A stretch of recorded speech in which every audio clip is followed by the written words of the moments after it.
Let's have a look. Speaking of this government, I've got a couple of shorties for you tonight as well, because I thought tomorrow is the 100 days, right? And if you guys are friends with Paul the other one, or you follow Paul the other one, Paul Barlow, on Sunday content at the moment. On Sunday night, I'm going to be on his live stream talking about the first 100 days. Oh, cool. I'm just going to repeat this. You should come along too, Chewy. We'll all jump in if you want. I'm sure you'll be fine with that. I wanted to have a look at this. This is TVNZ reviewing the first 100 days. Now, they're celebrating. In fact, Chris Bishop celebrated today with the most tone-deaf crayfish lunch to celebrate the 100 days. But if you look at this, what I'm going to ask you, as our hairless leader would say, what I'm saying to you is, what I want to know is what out of these first 100 days are new or inspirational? Like, what have they achieved?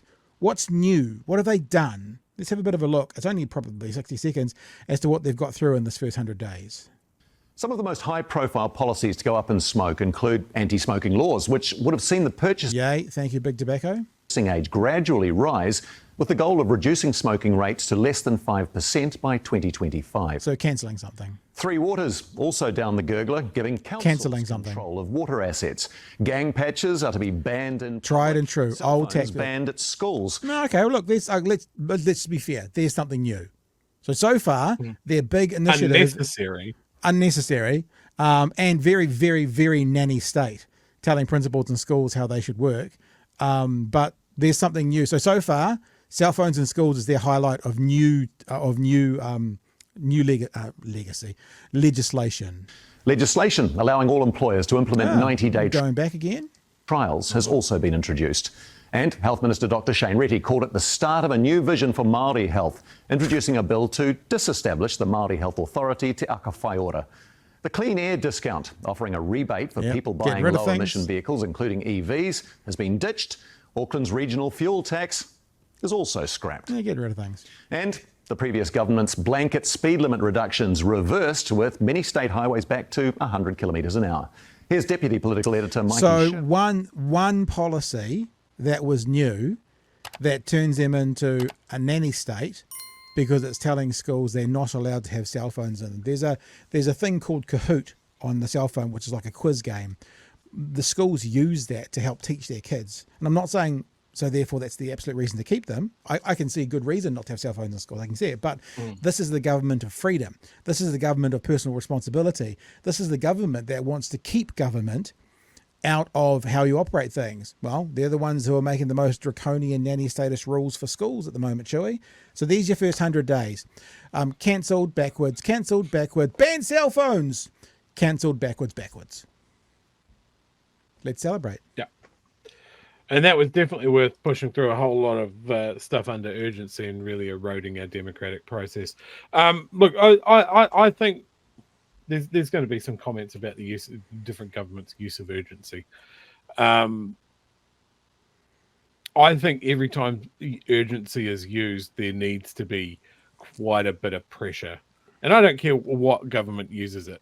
Why is urgent? Are you just trying to wrap up business before you go on holiday? Is that really urgent, or is it because you need to free up funding for cyclone relief or earthquake relief, or is it because we've had New Zealand's biggest ever massacre and we need to make some drastic changes so it never happens again? That's urgent.